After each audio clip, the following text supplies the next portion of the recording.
one comes from a guy named Alejandro. You might remember Alejandro from week 10. So if you want to go back and watch Alejandro's email in full, otherwise here's a sneak preview. I'm 16 years old, I'm from South America, and I've known I was gay for a while now. I attend a private Catholic school that has taught me that homosexuals shouldn't get married and that being gay is a pathway to sins. That's a bunch of bullshit, but I'm gonna keep reading. The problem is, I feel like I'm lying to everyone. My parents, my school, my friends. I'm tired of being who I'm not. I really want to come out, but I'm afraid I might lose my scholarship or my parents' support to study abroad just for being who I am. Against who I am as a person, I have to say, I think it's important that you see these opportunities through. I wouldn't risk it. And I hate saying that. And you should know I hate saying that, but I would say take advantage of every opportunity you can. This is what Alejandro wrote me back. So Alejandro said, "Hey Steve, thank you for your messages. It's really nice to hear from you. I miss iHitSendSunday." Me too, man. You are one of the few genuine gay YouTubers left with meaningful and helpful videos. So much clickbait these days. It's good that you're back at it. I hope Matt and Oliver are great. Oliver's great. Matt's great. Thanks. I can't believe it's been almost 2 years since I emailed you. A lot has happened since then. I followed your advice and didn't come out to my parents, but I managed to discover the hidden LGBT community in my city. I used to struggle to find gays in my area, but now everywhere I look, there are gays. And of course, I've dated some of them. I also gradually stopped hiding my sexuality to my family. For example, I tell them the truth when I'm going out with a guy. I even ran into my brother once while going to the movies with an ex. It was kind of awkward, but he was nice to us. I am sure they had picked up on it by now. I still have to officially come out to them. I graduated valedictorian from high school and will be moving to the US next month to study at an amazing university. I plan on being fully out during college, and I've stopped hiding who I am from my friends. I even went with some of them to a gay club last weekend for the first time. A shocking experience. Yeah, it always is. My heteronormative mind is only used to seeing guys dancing with girls, but that will change eventually. Any advice for being a gay foreigner in the US? Any advice for being gay foreigner in the US? No, you are a hot commodity. Stress your accent, act worldly, you'll do fine. You'll be great. I hated giving you that advice that you should stay in the closet, but it sounded like you had so much going for you, and it sounds like you still do. It blows my mind, you know, that it's been 2 years since I've answered some of these emails, but good on you for finding that gay sect in the city. I feel like we always feel so isolated, we just assume it isn't there. But once we get over that feeling of isolation, like you said, you see gays everywhere. So congratulations on you, Alejandro. And good luck to you on all your future endeavors. I think you have a great path ahead of you, and I think we're all excited to see where you go. This next one is from Dan from Chicago. You might remember Dan from week 12. He was an athlete who was struggling with coming out to his teammates, worried about destroying the dynamic of his team. The stigma of being gay and an athlete always haunts me because I don't want to lose the trust of my own team because of it. I came out to a few of the girls on the team, but I have yet to come out on the guys' side. What should I do, or how should I approach it? Dan from Chicago. Dan, gay athletes, come out, be loud, be proud. We need you. We do. We need that visibility. You remember how crazy it was when we found out we had a gay football player? And there's plenty of gay football players. I guarantee you that, like in the NFL, there's like a solid percentage of players who are gay. Dan wrote me the email back, and Dan said, "I would love to share my story after you helped me. It will be 2 years later that I email you about help about my issue. Since then, I have been more comfortable about letting people know about my sexuality. More guys knew about it from other athletic teams know about it, and I didn't really say I'm gay. I just threw it out there making a funny joke. After getting comfortable with that, a lot of people knew about it. After that year, I started to party a lot more because I became more comfortable with myself. Since I became more open with myself and to others, I had the craziest last year of college ever. Even had my first gay interaction, which is another story. Since then, I graduated college with my bachelor's in biochemistry, and now I'm in graduate school aiming towards my doctorate in pharmacy and trying to become a pharmacist in various places like a hospital or a retail store. Going into my program, I told myself I would be more confident with it, with the new crowd of strangers, so little by little, I started to tell people, but by doing jokes because that's how I cope with this. Now one of my best friends from pharmacy is straight and doesn't give a crap about it. It helps too that he's great to look at during class. Other people in my program don't care, and I can be happy with myself when I'm more open to people. There's this guy in my class that I think is super good looking that I hope he's into guys too. It's starting to get comfortable with my sexuality, But now the problem is not to be single now. It helps a lot that I don't care who knows and who doesn't know. I've been taking steps and it's working. Yes. I lost my place. And it's working. I haven't told my parents yet since I know they would not approve of it. I'm not going to tell them until I move out and I'm on my own, so I know I'm in a safe space, which is the only downside. Thank you again, Stephen and viewers, for providing me with the assistance I need to move on my life and be happy about myself. It took me baby steps to move on with my life, and I'm still going strong. Yes!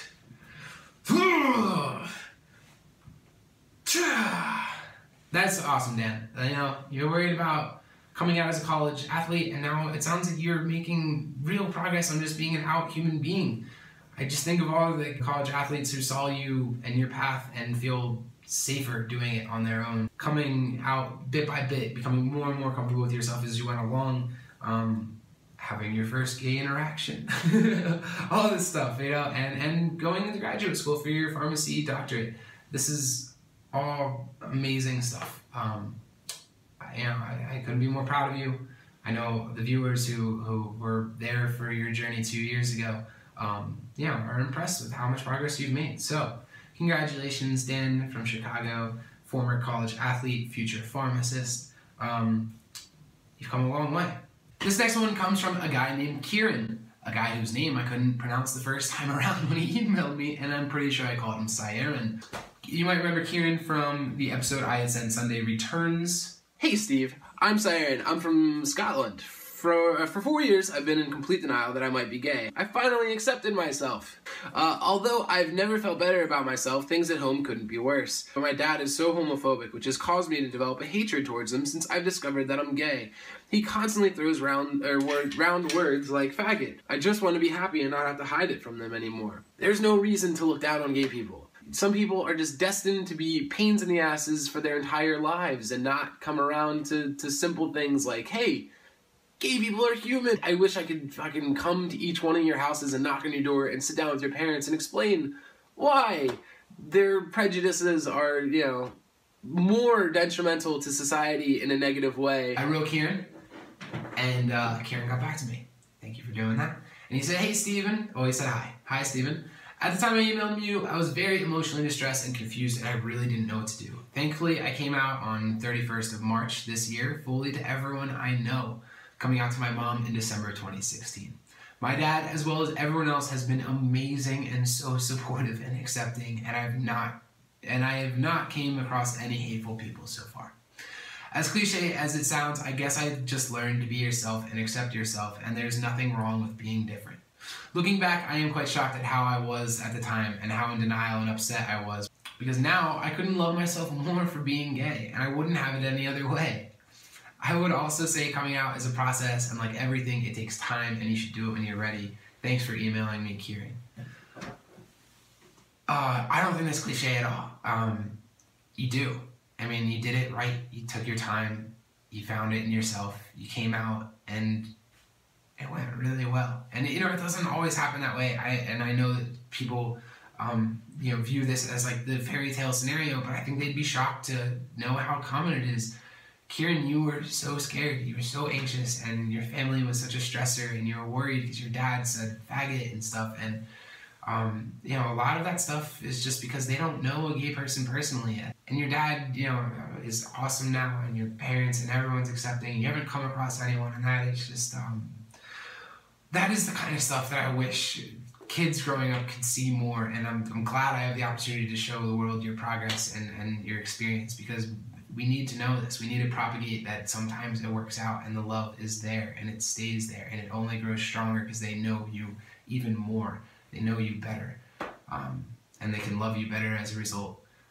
So Kieran, that is just such good news, man. It's really great, and I'm sure that story is going to mean a lot to you know, more than just people, and you know, more than to other people and not just me.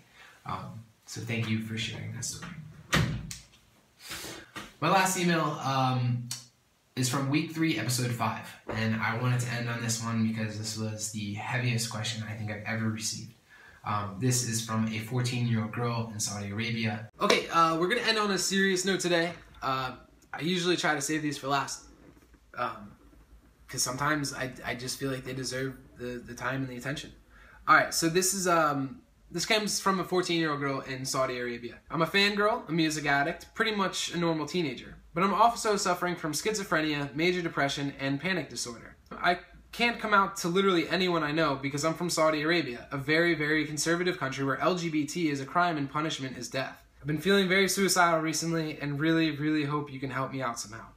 It sounds like things can get infinitely better if you hold on. So please, please hold on. Stick around and show people that you can make it out of there. You can survive this stuff. When I reached out to this 14-year-old girl in Saudi Arabia, I was worried I wouldn't hear back, but I did. A 14-year-old girl in Saudi Arabia got back to me, and this is what she had to say. Hey, Steven, you are not someone easily forgotten. I realized after a while that nothing would help me if I don't help myself. I never got the help I needed with my mental illnesses, no matter how much I asked for it, and trying to change my parents' mind was a useless thing as well. I surrounded myself with as much positivity as I could, and I realized negativity is just energy, and it's up to me to change it to positivity. My family is still just as conservative, but we've somehow started working around each other. I still can't talk to them about things like my sexuality and religion, but I've understood that I don't have to.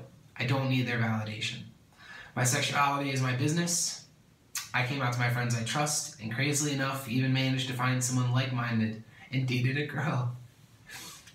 Though things ended messily, it was a good experience anyway. Life is still the same, my situation is still the same, my environment is still the same.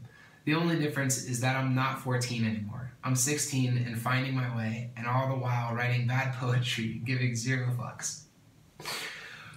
Oh, thank you, Steven. I owe you so much. I just know that you have all my love and respect forever. I cried when I first read this email too. I can't believe I'm crying on the internet. I didn't think I'd get an email back for this. I was really worried about this person, and here she is in Saudi Arabia writing bad poetry, giving 0 fucks, and having a relationship with a girl that she deserved. I don't know where to go from here. This process of writing people back and getting responses was incredible. I don't know how to end this video. I don't know if I'm going to be back like I was, but I'm doing what I always tell you guys to do, and that is take it one step at a time. Surround yourself with people that you love, and try not to stress the small stuff. Oliver, is there anything you want to say? No? Speedy? Thank you so much for watching. My name's Steve Boyle. This has been iHitSend Revisited. This has been really, really great. And so thank you for everyone who watched, who subscribed, who supported me since day 1 of iHitSend Modern Meltdown, and who stuck with me and made this possible, that I could feel this good, you know, trying to do good. Take care of each other. Leave a comment if you want. Subscribe if you want. Like it if you want.